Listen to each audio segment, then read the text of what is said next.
দেখেন জিয়াউর রহমানের ছবিটাও তাদের হাত থেকে রক্ষা পায় নাই। বেগম খালেদা জিয়ার ছবিটাও তাদের হাত থেকে রক্ষা পায় নাই। দেখেন কি অবস্থা করে ফেলছে। বর্তমান প্রধানমন্ত্রী তারেক রহমানের ছবিটাও তাদের হাত থেকে রেহাই পায় নাই এই সন্ত্রাসীদের কাছ থেকে।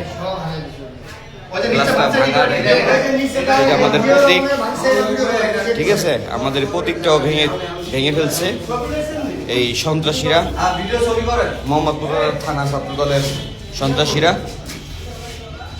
জিয়াউর রহমানের ছবিটা দেখেন কি অবস্থা করছে, এটা দেখেন এই অবস্থা। জিয়াউর রহমানের ছবিটা, দেশনেত্রী বেগম খালেদা জিয়ার ছবিটাও ভেঙে টুকরা টুকরা করে ফেলছে। প্রধানমন্ত্রী তারেক রহমানের ছবিটাও ভেঙে ফেলছে। এখানে আমাদের ছবি ছিল 100 নম্বর ওয়ার্ড বিএনপির 100 নম্বর ওয়ার্ড বিএনপি নেতৃবৃন্দের ছবি ছিল এখানে, ওগুলা উঠে ফেলছে।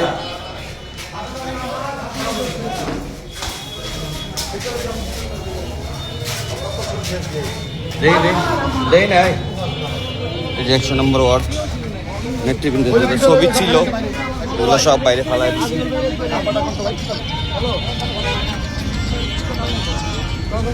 দেখেন